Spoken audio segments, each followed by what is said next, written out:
नमस्कार प्यारे बच्चों, आज की इस मैथ्स की ऑनलाइन कक्षा में आप लोगों का बहुत बहुत स्वागत है। जैसा आपको मालूम है कि पिछले लेक्चर में हमने आपके साथ 4.1 एक्सरसाइज को शुरू किया था, जिसके बीच में हमने आपको समझाया था द्विघात समीकरण का मतलब क्या होता है। हमने आपसे कहा था एक ऐसी समीकरण जिसको ax की शक्ति 2 जमा bx जमा c बराबर 0 के रूप में लिखा जा सकता है। a का मान 0 नहीं होना चाहिए और ए बी सी जो है वो वास्तविक संख्याएं हो सकती है। फिर हमने आपको एक चीज और भी कही थी कि अगर समीकरण में चर की अधिकतम शक्ति 2 है तब भी हम उसे क्या कहते हैं, द्विघात समीकरण कहते हैं। तो चलिए क्वेश्चन नंबर सेकंड को शुरू करते हैं। क्वेश्चन नंबर सेकंड में आपसे क्या कहता है, निम्न स्थितियों को द्विघात समीकरण के रूप में निरूपित करें। ठीक है, कुछ स्थिति दी गई है, उन स्थितियों से हम लोगों को द्विघात समीकरण बनाना है। ठीक है, क्वेश्चन पढ़िए क्या कहता है। एक आयताकार भूखंड का क्षेत्रफल 528 वर्ग मीटर है। ठीक है, अब आपको मालूम है अगर आयताकार भूखंड है तो इसका मतलब एक आयत की तरह की चीज है जिसमें लंबाई और चौड़ाई अलग अलग है। ठीक है, तो देखिए आपसे क्या कहता है, हमारे से कहते हैं ए इस तरीके से कोई भी एक आयताकार फील्ड है। ठीक है, कोई भी एक आयताकार भूखंड है। आपसे क्या कहते हैं, इसका क्षेत्रफल, इसका जो क्षेत्रफल है वो है 528 वर्ग मीटर। फिर आपको मालूम है ये जो हमारे पास है ये क्या है, लंबाई है, और ये जो हमारे पास है ये हमारे पास क्या है, चौड़ाई है। यही मतलब है। आगे लाइन पढ़ते हैं। क्षेत्र की लंबाई उसकी चौड़ाई के दुगने से एक अधिक है। तो हम लोगों को भूखंड की लंबाई और चौड़ाई निकालनी है। उसके लिए आपको द्विघात समीकरण बना के बनाना है, हल नहीं करना है। हल आपको अगली एक्सरसाइज में सिखाएंगे। ठीक है, अब यहां देखो कौन बड़ा है और कौन छोटा है। उसकी लंबाई उसकी चौड़ाई के दुगने से एक ज्यादा है। इसका लंबाई ज्यादा है, कम कौन है, चौड़ाई कम है। तो आप क्या लिखोगे, माना आयताकार भूखंड की चौड़ाई। ठीक है, हमने मान लिया कि जो आयताकार भूखंड है उस आयताकार भूखंड की जो चौड़ाई है वो कितनी है, वो x मीटर है। ठीक है, फिर आप क्या लिखोगे, माना आयताकार भूखंड की लंबाई है ना, हम लोग उसकी लंबाई निकालना चाहते हैं। अब उसने क्या बोला, चौड़ाई के दुगना। इसका लिए जो x लिखा है इसका दुगना, तो x का दुगना कितना होगा, x गुना 2। उससे कितनी ज्यादा है, एक ज्यादा है। इसका मतलब इसके बीच में एक जोड़ना पड़ेगा। तो हमारे पास आ जाएगा 2x जमा 1 और साथ में क्या आएगा, मीटर। तो कहने का मतलब उसकी चौड़ाई कितनी है, x मीटर है, उसकी लंबाई कितनी है, 2x जमा 1 है। अब आप क्या लिखोगे, आयताकार भूखंड का क्षेत्रफल। ठीक है, आयताकार भूखंड का क्षेत्रफल, ये जो आयताकार भूखंड है इसका क्षेत्रफल क्या लिखोगे, लंबाई गुना में क्या आएगा, चौड़ाई। किसके बराबर दे रखा है, 528 वर्ग मीटर। ठीक है, अब इसकी लंबाई कितनी है, इसकी लंबाई है 2x जमा 1, उसकी गुना करेंगे चौड़ाई कितनी है, x के साथ, किसके बराबर आएगा, 528। 2x की गुना x से करेंगे तो क्या आ जाएगा, 2x का स्क्वायर। 1 की गुना x से करेंगे तो क्या आएगा, x आ जाएगा, किसके बराबर आएगा, 528 के। इसको इधर ले आओ, 2x की शक्ति 2 जमा में x माइनस में 528 किसके बराबर आ गया, 0 के। अब मुझे चेक करके बताओ ये वाली समीकरण जो है वो द्विघात समीकरण है कि नहीं है। तो बिल्कुल आप चेक कर सकते हो। देखो इसके सामने कुछ नहीं है तो 1 लिख दो, ax की शक्ति 2 जमा bx जमा c बराबर 0। तो अगर मैं यहां से तुलना करूं तो मैं देख सकता हूं a का मान कितना है, 2 है, जो b है b का मान कितना है, 1 है, और जो c मेरे पास है उसका मान -528 है। तो आप लिख सकते हो यह एक द्विघात समीकरण है। ठीक है, जो हमने निकाली है ना, ये क्या है, यह एक द्विघात समीकरण है क्योंकि x की अधिकतम शक्ति, क्योंकि x की अधिकतम शक्ति कितनी है, 2 है। तो उसने कहा था कि आपको भूखंड की लंबाई और चौड़ाई निकालनी है, उसके लिए द्विघात समीकरण के रूप में निरूपित करके दिखाएं। तो हमने निरूपित करके दिखा दिया। तो आप उत्तर में क्या लिखोगे? आप उत्तर में लिखोगे हमारे पास समीकरण क्या आया, 2x की शक्ति 2 जमा में x माइनस का 528 बराबर 0। तो ऐसा हमारा उत्तर आ गया। तो बिल्कुल सरल सा और बिल्कुल सिंपल सा सवाल था। एक आयताकार खेत है, ये लंबाई है, ये चौड़ाई है, आमने सामने की भुजाएं बराबर होती है, ये चौड़ाई है तो ये भी चौड़ाई है, ये लंबाई है तो ये भी लंबाई है। लंबाई चौड़ाई के दुगने से एक ज्यादा है। तो हमने मान लिया चौड़ाई को, क्या मान लिया, चौड़ाई को हमने x मीटर माना था, ठीक है। तो लंबाई कितनी हो गई? तो हमने अभी अभी लंबाई निकाली थी, इसके दुगने से एक ज्यादा, तो 2x जमा 1 मीटर हो जाएगा। फिर क्षेत्रफल सबको मालूम है, लंबाई गुना चौड़ाई। फिर हमने इसको देखा ax की शक्ति 2 जमा bx जमा c के रूप में लिखा जा सकता है। a का मान 2 है, b का मान 1 है और c का मान माइनस 528 है। x की अधिकतम शक्ति भी 2 है, इसलिए हम कह सकते हैं ये क्या है, द्विघात समीकरण है। उम्मीद करते हैं आपको क्वेश्चन समझ में आया होगा। सेकंड पार्ट की तरफ चलते हैं। सेकंड पार्ट देखिए, सेकंड पार्ट में आपसे क्या कहता है। इसके बाद सेकंड पार्ट को देखते हैं। सेकंड पार्ट में आपसे क्या कहता है, दो कर्मागत धनात्मक पूर्णांकों का गुणनफल 306 है। हम लोगों को पूर्णांकों को ज्ञात करना है। इस क्वेश्चन के अंदर दो वर्ड बहुत इंपॉर्टेंट है, एक है कर्मागत और एक है धनात्मक पूर्णांक, ठीक है। सबसे पहले हम धनात्मक पूर्णांकों के बारे में जानते हैं। वैसे हमने आपको बता रखा है, आपको मालूम है पूर्णांक वो होते हैं जिसके बीच में दशमलव नहीं होता। जैसे ये लिखा है -3, -2, -1, 0, 1, 2, 3, ये सारे पूर्णांक थे। फिर हमने आपको समझाया था जितने भी 0 से बड़े हैं वो सारे धनात्मक पूर्णांक हैं। एक धनात्मक पूर्णांक है, 2 भी है, 3 भी है, 4 भी है, 5 भी है, ठीक है। कर्मागत, कर्मागत का जो मतलब होता है वो है लगातार, जो एक के बाद एक है। मान लो मैंने 2 ले लिया तो 2 से अगला कौन है, 3। अगर मैं 3 ले लूं तो 3 से अगला कौन है, 4। तो इसका मतलब कितने का गैप होगा, कितने का अंतर होगा, एक ही का तो अंतर होगा। तो क्या लिखोगे, माना पहला धनात्मक पूर्णांक। हमने मान लिया जो पहला धनात्मक पूर्णांक है वो कितना है, x है। माना दूसरा कर्मागत धनात्मक पूर्णांक, ठीक है। जो इससे अगला है कर्मागत मतलब इससे लगातार, इससे अगला। तो सीधी सी बात है, एक को जोड़ दो तो पता लग जाएगा, है ना। अब हमें कैसे पता लगा, x समय करना है, क्योंकि मुझे पता है किसी भी दो कर्मागत धनात्मक पूर्णांकों में सिर्फ एक का अंतर होता है।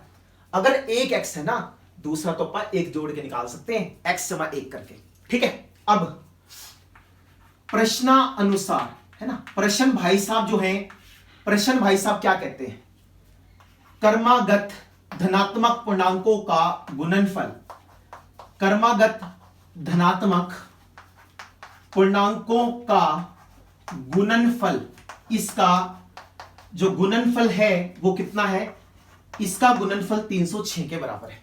अब निकालते कैसे हैं, इसका मतलब क्या हुआ, पहला धनात्मक पूर्णांक गुणा दूसरा धनात्मक पूर्णांक, किसके बराबर आएगा, 306 के बराबर आएगा। भाई पहले वाला कितना है, x है, दूसरे वाला कितना है, x जमा 1 है।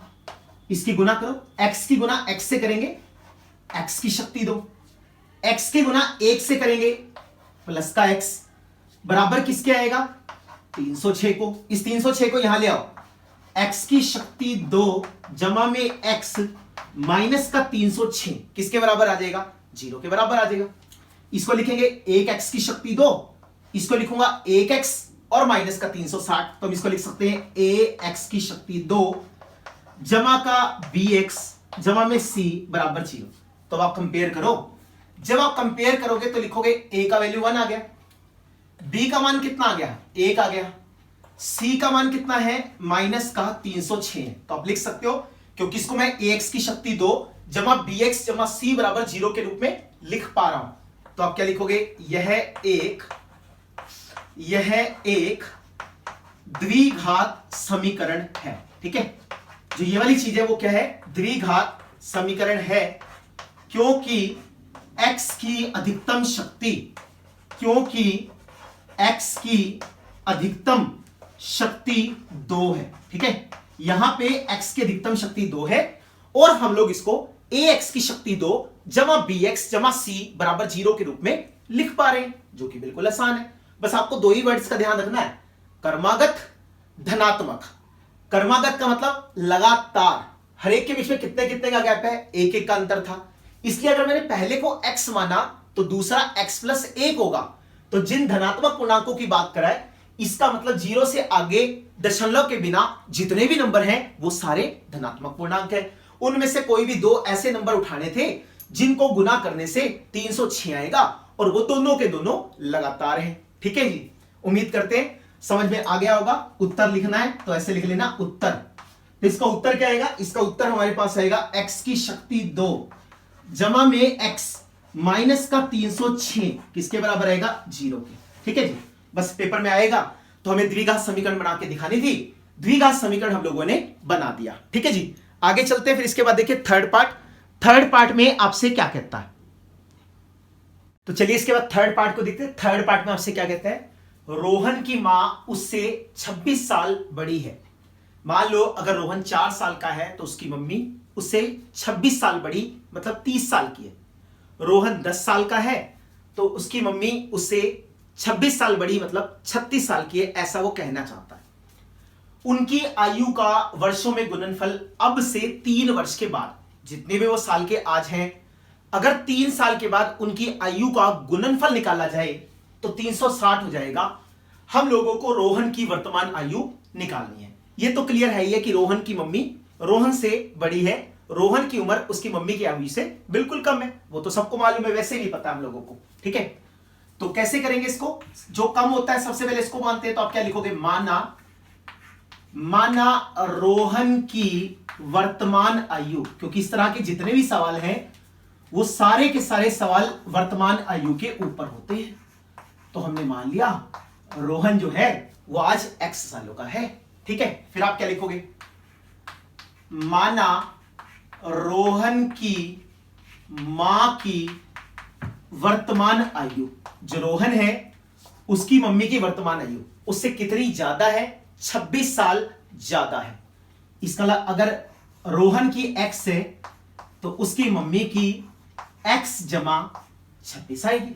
ठीक है जी, अब आप क्या लिखोगे, प्रश्नानुसार। ठीक है, जो प्रश्न है, प्रश्न भाई साहब क्या कहते हैं, आज से 3 साल के बाद, तो आप क्या लिखोगे, 3 वर्ष बाद, 3 वर्ष बाद रोहन की आयु, 3 सालों बाद रोहन कितना होगा भाई, अगर कोई बंदा 6 साल का है तो 3 साल के बाद 9 साल का होगा, 3 को जोड़ के पता चल जाता है।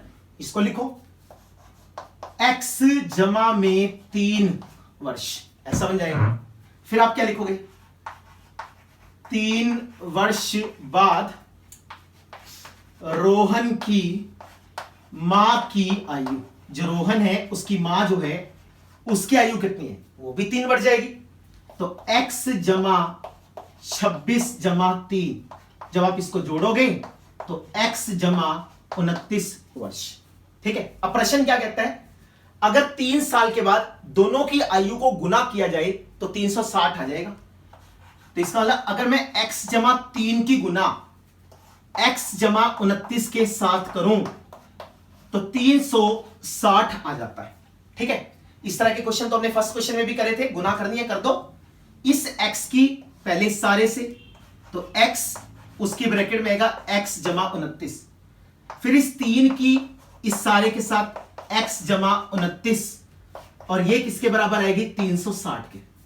तो x की गुना x से करेंगे x की शक्ति 2, x की गुना 29 से करेंगे तो 29x, 3 की गुना x से करेंगे तो क्या आएगा 3x, 3 की गुना 29 से करेंगे तो क्या आएगा 87, और किसके बराबर आ जाएगा 360 के बराबर आएगा। आएगा कि नहीं आएगा, हमने तो गुना ही तो किया है। x की गुना x से x की शक्ति 2, x की गुना 29 से 29x, 3 की गुना x से 3x प्लस में 87 किसके बराबर आएगा 360 के। अब इसको लिखो x की शक्ति 2 जमा 29 और 3 कितना हो गया, 29 और 3 जोड़ेंगे तो 32x हो जाएगा। फिर हमारे पास क्या है, प्लस का 87, इस 360 जो उधर प्लस की फीलिंग ले रहा था इधर आके माइनस हो जाएगा, ठीक है। तो ये बनेगा x की शक्ति 2 जमा में 32x। 360 में से 87 को घटा दो। जब हम लोग 360 में से 87 को घटाएंगे, 10 में से 7 गया 3, 15 में से 8 गया 7, और ये आएगा 2। तो हम इसको लिख सकते हैं, ये बनेगा माइनस का 273। जल्दी जल्दी मुझे बताओ, क्या द्विघात समीकरण बन जाएगा क्या? अरे बिल्कुल बनेगा, साफ सुथरा पड़ा है बिल्कुल, है ना। ऐसे लिखेंगे ax की शक्ति 2 जमा का bx जमा में c बराबर 0। तो a का मान 1 है, b का मान 32 है, और c का मान माइनस का 273 है। फिर आप लिखोगे क्या, यह एक द्विघात समीकरण है, ठीक है। क्या लिखेंगे, यह एक द्विघात क्या है, समीकरण है, क्योंकि x की अधिकतम शक्ति, क्योंकि x की अधिकतम शक्ति कितनी है, क्योंकि x की अधिकतम शक्ति 2 है, इसलिए यह एक द्विघात समीकरण होगा। बिल्कुल आसान था भाई। रोहन की मान ली x, उसकी मम्मी से 26 साल बड़ी थी, तो 26 जमा x। 3 साल के बाद रोहन कितना होगा, x जमा 3, और ये कितनी होगी, x जमा 26 जमा 3, तो x जमा 29। दोनों को गुना करा 360। सबसे पहले x की गुना इस सारे के साथ, फिर 3 की गुना इस सारे के साथ, है ना। तो हमारे पास एक द्विघात समीकरण बनके तैयार हो गया। x की शक्ति 2 जमा में 32x जमा में 87 माइनस का 360 बराबर 0। तो x की शक्ति 2 जमा का 32x माइनस का 273 बराबर 0। इसको कंपेयर कर लो, तो a का मान 1 आ गया, b का मान 32, c का मान माइनस का 273। इसका मतलब मैं इसको ax की शक्ति 2 जमा bx जमा c बराबर 0 के रूप में लिख सकता हूं। क्योंकि x की अधिकतम घात 2 है, इसलिए यह एक द्विघात समीकरण होगा। और जो हमने ये लिखा है ये हमारा उत्तर, ठीक है। जो ये वाली चीज है ये हमारा क्या आएगा, उत्तर आ जाएगा। उम्मीद करते हैं आपको क्वेश्चन समझ में आ गया होगा। चौथे क्वेश्चन की स्टेटमेंट पढ़िए। देखिए क्वेश्चन नंबर 4 में आपसे क्या कहता है। चलिए इसके बाद फोर्थ क्वेश्चन को देखते हैं। फोर्थ क्वेश्चन में आपसे क्या कहता है। क्वेश्चन नंबर 4 पढ़ने से पहले 2 चीजें मैं आपको समझाऊंगा। अगर आपने वो 2 चीजें समझ ली तो ये क्वेश्चन तो समझ में आएगा ही आएगा। हमारे पेपर में इस तरह का क्वेश्चन 5 नंबर का आता है, वो 4.3 एक्सरसाइज में आएगा, वहां पे आपको अच्छे से सिखाएंगे। फिलहाल जो मैं सिखा रहा हूं आप पहले उसको सीखिए, ठीक है। अगर मान लो मैंने आपसे ये कहा कि मेरे को चाल निकालनी है, चाल, किसी भी चीज की चाल, किसी भी चीज की स्पीड निकालनी है, किस गति से वो जा रही है, तो आपको अच्छे से पता है चाल किसके बराबर होती है, दूरी बटे समय के बराबर होती है। जो चाल है वो दूरी बटे समय के बराबर होती है। अगर मुझे यहां से समय निकालना पड़े तो मैं कैसे निकाल सकता हूं, मैं समय को ऊपर ले जाऊंगा, चाल को नीचे उतार के ले आऊंगा, दूरी बटे चाल। सबसे पहली चीज अपनी कॉपी में लिख लेना, जो इस सवाल को समझने से पहले हमें आनी चाहिए, कि जो समय है वो दूरी बटे चाल के बराबर होता है, ठीक है। दूसरी चीज, मान लो मेरे पास एक क्या है, गाड़ी है, मेरे पास एक गाड़ी है और मैं अपनी गाड़ी से अपने स्कूल तक जा रहा हूं, फुल स्पीड में जा रहा हूं, फुल स्पीड में जा रहा हूं, ठीक है।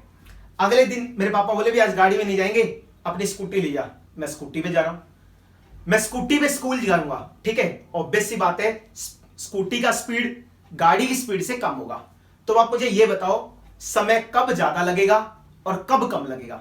जब मैं गाड़ी से जाऊंगा तो स्पीड मेरी ज्यादा होगी, है ना। मान लो मेरे को यहां से यहां तक जाना है और मैं ऐसे तेज से करके चलूं तो कितने सेकंड में पहुंच जाऊंगा, 3 सेकंड में। और अगर मान लो मेरे को यहां से यहां जाना था और मैं ऐसे ऐसे करके चल रहा हूं बिल्कुल आराम आराम से, तो अब मेरे को कितने सेकंड लग रहे हैं, अब मेरे को 8 सेकंड 10 सेकंड ऐसे लग रहे हैं। जब मैं अपनी गति को बढ़ाता हूं, ध्यान से सुनना, जब मैं अपनी गति को बढ़ाता हूं, ठीक है, अगर मान लो मैं गति को बढ़ा दूंगा तो सीधी सी बात है मैं जल्दी पहुंच जाऊंगा। आपने हरियाणा रोडवेज की बस देखी होगी, मान लो मुझे यहां से चंडीगढ़ जाना, ठीक है, खूब स्पीड में ले जाता है, 2.25 घंटे की बजाय 2.25 घंटे में लगा देता है। अगर तेज चलाएगा तो समय क्या लगेगा, कम लगेगा। तो आपसे क्या कहता है, जो हमारा समय है, समय वो क्या होगा, कम लगेगा। अगर मैं गति को बढ़ाऊंगा तो मेरा समय कम लगेगा, और अगर मैं गति को कम करता हूं, अगर मान लो मैं गति को कम करता हूं तो जो मेरा समय है जो मेरा समय है वो ज्यादा लगेगा। ये दूसरी बात है जो इस सवाल को समझने से पहले हम लोगों को अच्छे से आनी चाहिए। अगर मैं तेज तेज भागूंगा तो समय कम लगेगा, अगर मैं आराम आराम से जाऊंगा तो समय ज्यादा लगेगा। सही है कि नहीं है? एक चीज का ध्यान और रखना, चाहे मैं आराम से जाऊं चाहे मैं तेज जाऊं, जितनी दूरी मुझे तय करनी है उतनी तो करूंगा। मान लो मुझे यहां से लेके चंडीगढ़ जाना था, मैं तेज तेज चला तो 2 घंटे में पहुंच गया, मैं आराम आराम से चला तो 3 घंटे में पहुंच गया। ऐसा थोड़ी है कि 2 घंटे के बाद 1 घंटा बच गया, मैं कहा चल भी आगे हिमाचल ले चल, ऐसे थोड़ी होता है भाई। जहां तक जाना है वहीं तक तो जाएंगे। तो कहने का मतलब, चाहे आप गति को बढ़ा लो चाहे आप गति को कम कर लो, लेकिन दूरी तो हमें उतनी ही तय करनी है जितनी हमें करनी होगी। ऐसा थोड़ी ना कि मैं जल्दी पहुंच गया तो मैं चल भी आगे जाके गेड़ा और मार आता हूं, ऐसे नहीं होता। गति को चाहे कम कर लो, गति को चाहे ज्यादा कर लो, जितना मुझे चलना है मैं तो उतना ही चलूंगा। तीसरी चीज, ये चीज मैं आपको बहुत बार सिखा चुका, मैंने आपको बताया भी था। मान लो मेरी उम्र जो है वो 30 साल है। मेरी उम्र कितनी है? 30 साल। आपकी उम्र जो है वो है 14 साल। मान लो ऐसे है 14 साल 15 साल, मान लो चलो 15 साल है, ठीक है। मेरी उम्र 30 साल है, आपकी उम्र 15 साल है। मेरी उम्र आपकी उम्र से कितनी ज्यादा है? बताओ बताओ फटाफट, कितनी ज्यादा है? 15 साल ज्यादा है, सीधी सी बात है। या आपकी उम्र मेरी उम्र से कितनी कम है? फिर भी आप यही कहोगे सर 15 साल कम है। आपकी उम्र को मैं अपनी उम्र के बराबर करना चाहता हूं, मैं कैसे करूंगा? आप वाली में 15 को जोड़ दूंगा, या फिर क्या होगा, अपने वाली में से 15 को घटा दूंगा, तब बराबर हो जाएगा। तो कहने का मतलब क्या है? कहने का मतलब, अगर मैं कम में कुछ जोड़ दूं तो ज्यादा वाले के बराबर हो जाएगा, या फिर ज्यादा वाले में से घटा दूं तो कम वाले के बराबर हो जाएगा। ऐसा ही तो है भी, कम वाले में जोड़ेंगे तो ज्यादा वाले के बराबर आएगा, ज्यादा वाले में से घटाएंगे तो कम वाले के बराबर आएगा। मेरा विश्वास मानिए, अगर ये 3 चीजें आपको समझ में आती है तो इस सवाल को करने में कोई भी दिक्कत नहीं होगी। चाल दूरी बटे समय, समय दूरी बटे चाल। गति को बढ़ाऊंगा समय कम लगेगा, गति को कम करूंगा समय ज्यादा लगेगा। दूरी सेम रहेगी, ये भी लिख लेना, दूरी समान रहेगी। जो दूरी होगी ना, दूरी वो समान रहेगी, चाहे आप आराम से चल लो चाहे आप तेज चल लो। उसके बाद कम वाले में जोड़ेंगे तो ज्यादा वाले के बराबर आएगा, ज्यादा वाले में से घटा देंगे तो कम वाले के बराबर आ जाएगा। ठीक है जी, समझ में आ गया? चलिए क्वेश्चन की तरफ चलते हैं। क्वेश्चन की स्टेटमेंट पढ़िए। क्वेश्चन की स्टेटमेंट में आपसे क्या कहता है? एक रेलगाड़ी को 480 किलोमीटर की दूरी समान चाल से तय करती है, समान चाल से तय करती है। ठीक है, हमने ऐसा लिखा, कुल दूरी है ना, टोटल मिला के कुल दूरी कितनी है? टोटल मिला के कुल दूरी कितनी है? 480 किलोमीटर है, 480 किलोमीटर। इसकी चाल को अगर 8 किलोमीटर प्रति घंटा कम कर देते हैं तो सबसे पहले आप ये लिखो, माना हमें निकालना क्या है? रेलगाड़ी की चाल। हमने मान लिया रेलगाड़ी की जो चाल है, रेलगाड़ी की चाल है x किलोमीटर, वहां लिखा है HR। HR का मतलब आवर, आवर का मतलब घंटा है ना, किलोमीटर प्रति घंटा। सही है। अगर मैं आपसे ये बताओ रेलगाड़ी द्वारा लिया समय, रेलगाड़ी द्वारा लिया गया समय, तो बताओ क्या समय आएगा? रेलगाड़ी द्वारा लिया गया समय, तो समय कैसे निकलता है? बोलो, समय कैसे निकलता है? दूरी को चाल से भाग कर देते हैं, यही तो मतलब है। दूरी को चाल से भाग कर दो। थोड़ी देर पहले आपने मुझे कहा था, समझ में आ गया। दूरी को चाल से भाग कर दो, क्या मिल जाता है? समय मिल जाता है। दूरी कितनी है? 480। चाल कितनी है? x, क्योंकि ये समय है, समय घंटे में होता है, तो 480 बटे x घंटे आ जाएगा। ठीक है, अब आगे बढ़ते हैं, क्या कहता है? अगर इसकी चाल को 8 किलोमीटर प्रति घंटा कम कर दिया जाए, तो आप क्या लिखोगे? रेलगाड़ी की नई चाल, रेलगाड़ी की नई चाल कितनी हो जाएगी? पहले x थी, x में से 8 को कम कर दिया तो x माइनस 8 किलोमीटर प्रति घंटा। यही तो मतलब हुआ भाई, पहले तो तेज तेज भाग रही थी, अब ऐसे ऐसे जा रही है, कम कर दी। कितनी कम कर दी? 8 किलोमीटर प्रति घंटा कम कर दिया। ठीक है, तो अब आप क्या लिखोगे, रेलगाड़ी द्वारा लिया गया समय, रेलगाड़ी द्वारा लिया गया समय, जो रेलगाड़ी है उसके द्वारा कितना समय लिया गया, बोलो कितना समय लिया गया। अगेन फॉर्मूला तो वही है, दूरी और बटे में चाल। इसमें दूरी कितनी है 480, चाल कितनी है x माइनस 8, और यहां भी मैंने लिख दिया घंटे। सही है भाई, जब ट्रेन नॉर्मल स्पीड से जा रही थी तो 480 बटे x घंटे लग रहे थे। जब हमने उसकी चाल को कम कर दिया तो 480 बटे x माइनस 8 घंटे लग रहे हैं। अब देखो हमारे पास दो समय है, एक है 480 बटे x और एक है 480 बटे x माइनस 8। अब हमारे सामने सबसे बड़ी परेशानी यह है, यह देखना कि इन दोनों में से कौन बड़ा है और कौन छोटा है। बहुत सारे स्टूडेंट्स जो हैं वो इसमें गलती करते हैं, उनको यही नहीं पता लगता यार कौन सा छोटा है कौन सा बड़ा है। तो मैं आपको बिल्कुल सिंपल सी बात बताता हूं जो मैंने सेकंड नंबर पे बताया था, गति ज्यादा तो समय कम, गति कम तो समय ज्यादा। ये वाला समय कब था, ये वाला तब था जब सामान्य गति थी, है ना भाई। ये वाला समय कब लगा, जब सामान्य गति थी, और ये वाला समय कब लगा, जब गति को कम कर दिया गया, गति कम कर दी गई। ये वाला समय वो है जब गति को कम किया, और ये वाला वो है जब सामान्य गति थी। तो मैंने आपको बताया था जब गति को कम कर देते हैं तो समय ज्यादा लगता है। इसका मतलब ये वाली जो चीज है ये हमारे पास क्या है, ज्यादा है। ये वाली चीज हमारे पास क्या है, ये वाली चीज कम है। सही है कि नहीं, कम वाले में जोड़ेंगे तो ज्यादा वाले के बराबर हो जाएगा। कितने घंटे अधिक लेता है, 3 घंटे। तो मैंने क्या किया, मैंने कम वाले में जोड़ दिया तो ये ज्यादा वाले के बराबर हो गया। इसको समझने की कोशिश करो।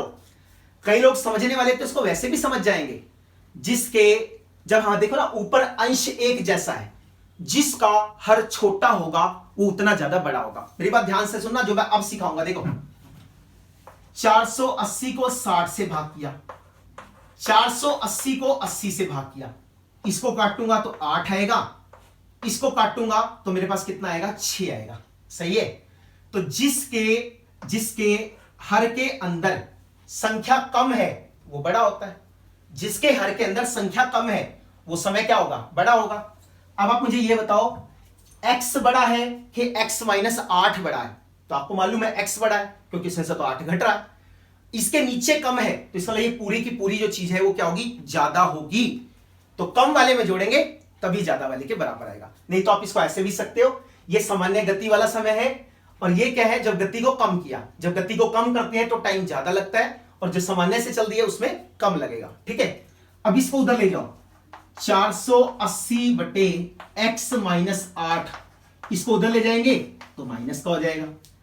480 को निकाल लो बाहर, बीच में क्या आएगा, 1 बटे x माइनस 8 माइनस का 1 बटे x, ऐसा बनेगा। इसको काटो, 3 एकम 3, 3 छिके 18, 0 काट सकते हैं ना इसे। तो ये क्या बनेगा, 1 बटे 60। इसका लघुत्तम ले लो, x माइनस 8 x, तो क्या आ जाएगा x इंटू x माइनस 8, ऐसा बन जाएगा कि नहीं बनेगा। अब इस सारे को जब मैं इससे भाग करूंगा तो x माइनस 8 से x माइनस 8 कट जाएगा। 1 की गुना x से करेंगे तो क्या आएगा, x आएगा। जब इस सारे को x से भाग करेंगे तो मेरे पास क्या आएगा, x माइनस का 8 आ जाएगा। ठीक है, उसके बाद मैं यहां पे लिख रहा हूं। अब इसको क्या लिखोगे, 1 बराबर है 160, इसको खोलो bracket, x minus x plus का 8, इसके बटे में क्या आएगा, x की गुना x से करेंगे तो हमारे पास क्या आएगा, x की शक्ति 2, x की गुना 8 से करेंगे तो क्या आएगा, 8x आएगा। x से x को काट देंगे तो हमारे पास क्या आएगा, बोलो 160 की गुना 8 से करेंगे, 8 छिके 48, 4 1280, इसको लिखूंगा x की शक्ति 2 माइनस का 8x। r पर गुना कर दो, जब आप r पर गुना करोगे तो क्या लिखोगे, इसको बोलो, इसको क्या लिख सकते हैं, हम इसको लिख सकते हैं x की शक्ति 2 माइनस का 8x, किसके बराबर आ गया, 1280, ऐसा लिखेंगे ना। इसको यहां लिख लेते हैं, इसकी बजाय ना a यहां लिख देते हैं, थोड़ा सही लिखा जाएगा। इसको लिख देता हूं x की शक्ति 2 माइनस का 8x किसके बराबर आ गया 1280। नेक्स्ट स्टेप में 1280 को इधर ले आओ तो x की शक्ति 2 माइनस का 8x माइनस का 1280 किसके बराबर आ गया 0 के। अब आप कंपेयर कर लो ax की शक्ति 2 जमा bx जमा c बराबर 0। तो a का मान 1, b का मान -8 और c का मान कितना आएगा -1280। साथ में ये भी लिख देना यह एक द्विघात समीकरण है। ठीक है, ये क्या है द्विघात समीकरण है क्योंकि x की अधिकतम शक्ति 2 है। ठीक है, क्योंकि x की अधिकतम शक्ति क्या है 2 है। तो इस तरह से हमें सवाल करना था। इस तरह के सवालों के लिए तैयार रहें क्योंकि हमारे पेपर में जो 5 नंबर का सवाल आता है वो लगभग ऐसा आता है। शुरू में आपको थोड़ा मुश्किल लगेगा, 1-2 बार कर लोगे तो बिल्कुल आसान है। कुल दूरी 480 किलोमीटर, हमने गति को मान लिया x किलोमीटर प्रति घंटा, तो समय क्या होता है दूरी बटे चाल, तो 480 बटे में x। फिर हमने नई चाल लिखी x -8, 8 कम कर दी, अब समय कितना लगेगा 480 बटे x -8।